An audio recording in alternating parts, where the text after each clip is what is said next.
siang. Nah, aku sekalian kembali lagi bertemu dengan Ibu EKG dalam mata pelajaran sejarah peminatan. Dan hari ini juga kembali Ibu akan menyampaikan pedah-pedah dalam bahasa Karonya, atau bahasa Indonesianya adalah motivasi. Ibu ambil dari satu kata malas, di mana malas adalah penyakit sejuta umat. Artinya semua golongan masyarakat pernah mengalami malas. Tapi yang perlu kamu ingat, malas adalah kemenangan saat ini tetapi kegagalan di masa yang akan datang. Orang sukses memikirkan masa depannya, bukan hanya memikirkan hari ini. Maka pastikan kamu bukan orang-orang malas tersebut. Kamu harus tetap semangat mengikuti pembelajaran kita meskipun daring ini sedikit menjenuhkan, melelahkan, dan membosankan. Tapi pastikan kamu mengikuti pembelajaran hari ini sampai selesai dengan baik, karena pasti semuanya akan mendatangkan kebaikan tepat pada waktunya. Dan tidak perlu berlama-lama lagi, mari kita langsung simak materi pembelajaran kita hari ini mengenai akar nasionalisme dan demokrasi di Indonesia.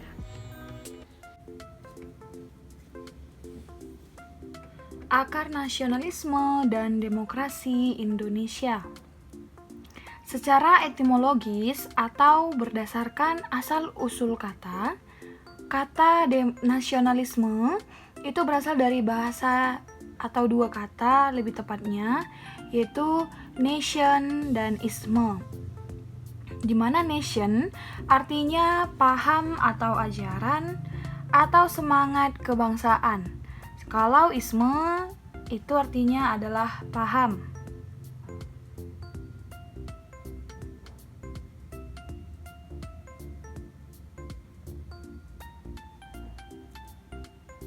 Nah, jadi nasionalisme adalah suatu ajaran untuk memperdalam rasa cinta, rasa bangga, rasa suka terhadap tanah air ataupun bangsa kita. Nah, muncul karena adanya persatuan dan kesatuan bangsa yang ditandai dengan dibentuknya Sarekat Islam tahun 1905. Nah, faktor penyebab munculnya nasionalisme, yang pertama ada kenangan kejayaan masa lalu, yang termasuk itu adalah faktor internal. Kemudian karena penderitaan rakyat. Kemudian ada kesadaran rakyat dan munculnya cendekiawan atau pelajar. Nah, keempat hal tersebut adalah faktor internal atau faktor dari dalam diri bangsa tersebut yang menyebabkan munculnya atau lahirnya nasionalisme.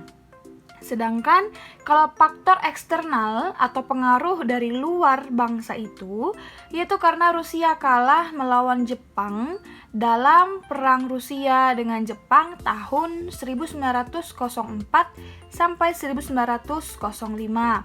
Dan kedua, karena adanya imperialisme dan kolonialisme.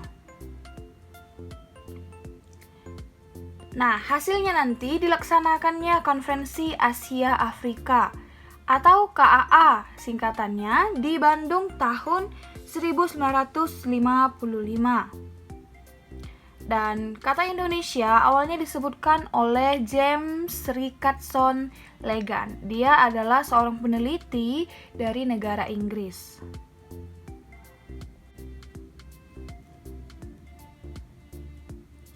Nah, kata Indonesia itu mulai dikenal tanggal 28 Oktober 1928. Nama Indonesia digunakan dalam Kongres Pemuda yang kedua, yang menghasilkan Ikrar Sumpah Pemuda. Nah, dan nama Indonesia kemudian dikukuhkan dalam Proklamasi Kemerdekaan Indonesia tanggal 17 Agustus 1945. Jadi, kata Indonesia mulai dikenal itu ketika adanya Kongres Pemuda kedua yang menghasilkan Sumpah Pemuda yang berisi saya mengaku bertanah air satu, berbangsa yang satu, dan berbahasa yang satu, yaitu bahasa Indonesia.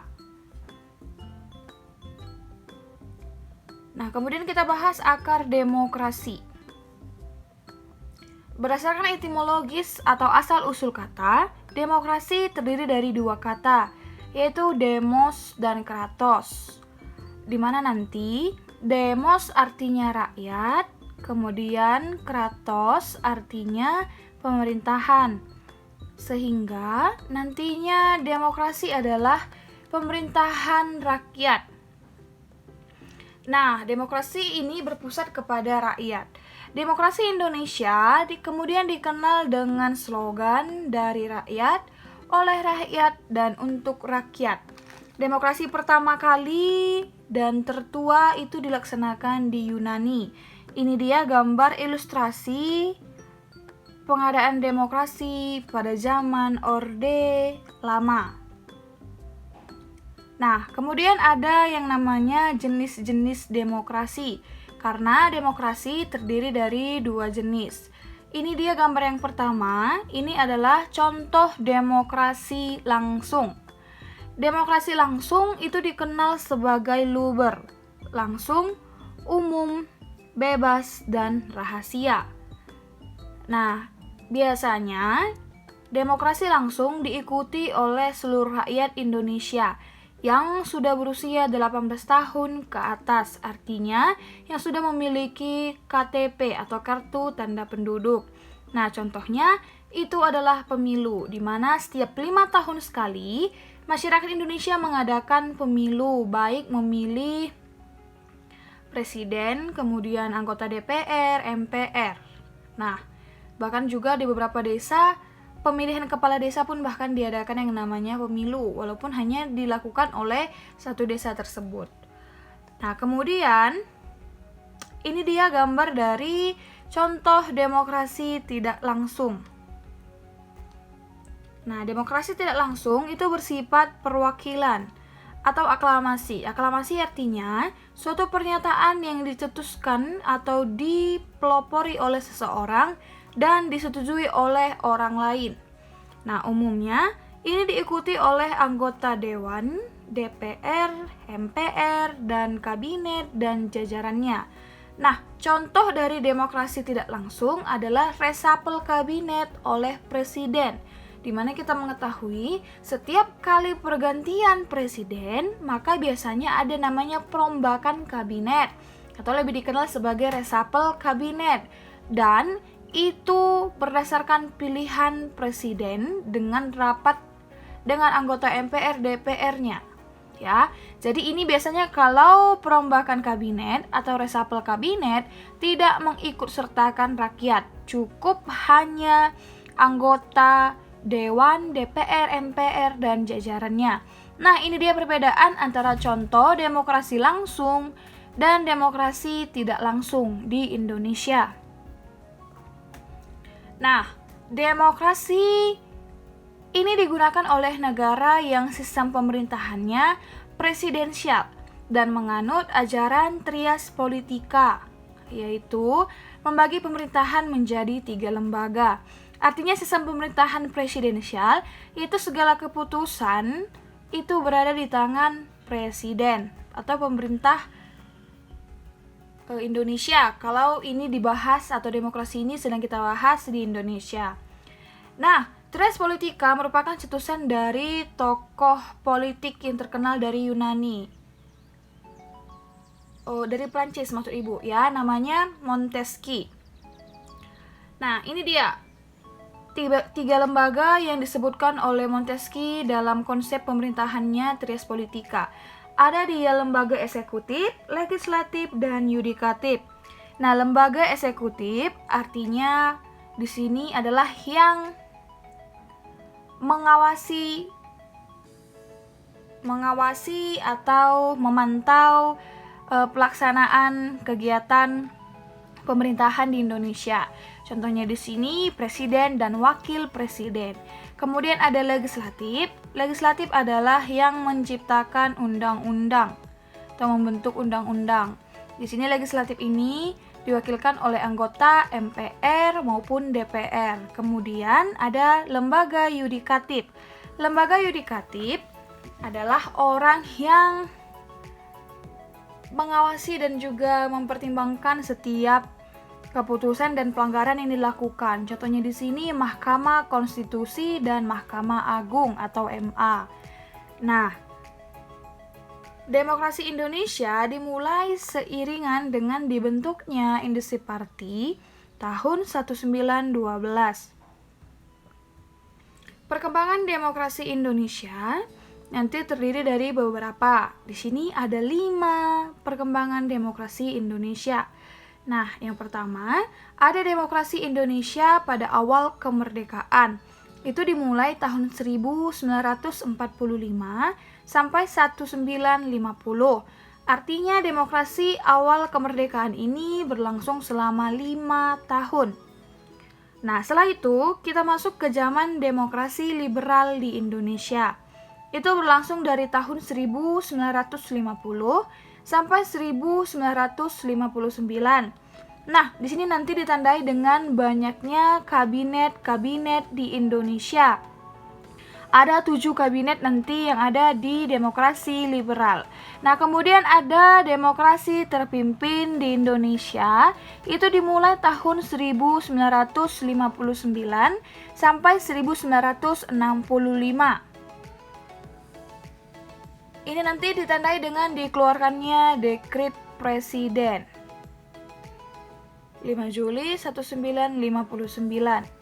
Kemudian ada demokrasi Pancasila masa Orde Baru tahun 1966 sampai 1998, yaitu di mana mulai memerintahnya Presiden Soeharto sampai berakhir pemerintahannya tahun 1998 ditandai dengan adanya krisis moneter di Indonesia. Nah, nanti di demokrasi Pancasila masa Orde Baru ini, disinilah mulai diberlakukannya hak asasi manusia dan juga pemilu atau pemilihan umum. Dan yang terakhir ada demokrasi Indonesia masa reformasi, yaitu tahun 1998 sampai sekarang. Jadi, demokrasi di Indonesia sampai saat ini ada di zaman Orde Reformasi. Dimulai dari pemerintahan B.J. Habibie sampai ke pemerintahan terakhir ini adalah Presiden Jokowi. Nah, Indonesia termasuk salah satu negara yang paling sedikit pemerintahannya hingga kemerdekaannya melebihi 70 tahun ya. Itu masih 7 presiden. Nah,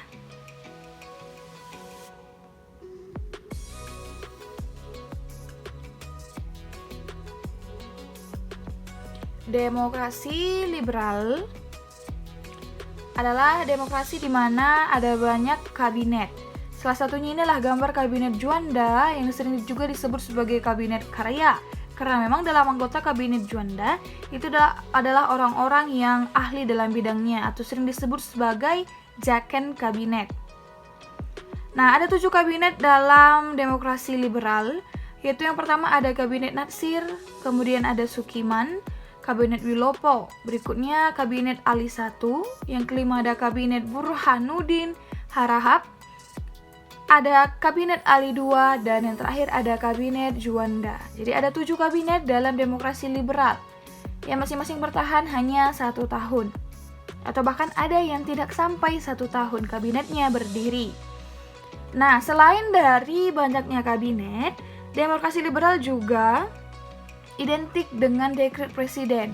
Karena akhir demokrasi liberal dan mulai masuknya demokrasi terpimpin, itu tonggaknya adalah dikeluarkannya dekret presiden 5 Juli 1959. Kenapa dikeluarkan dekret presiden? Karena saat itu pergantian kabinet yang silih berganti, sehingga meresahkan rakyat. Nah, isi dekret presiden yang pertama bubarkan konstituante, kemudian kembali ke Undang-Undang Dasar 1945 dan tidak berlakunya Undang-Undang Sementara 1950, dan yang terakhir bentuk MPRS dan DPAS, Majelis Permusyawaratan Rakyat Sementara dan Dewan Pertimbangan Agung Sementara. Ini dia isi dari dekret presiden dan yang merupakan tonggak penting antara perpindahan zaman demokrasi liberal ke demokrasi terpimpin. Nah, demikianlah materi pembelajaran kita pada hari ini. Semoga materi kita ini dapat bermanfaat bagi anak kami sekalian. Dan jangan lupa catat materinya, kemudian kerjakan tugasnya dengan baik sampai selesai. Dan akhir kata ibu mengucapkan salam jas merah. Jangan sesekali melupakan sejarah. Tuhan Yesus memberkati kita semua.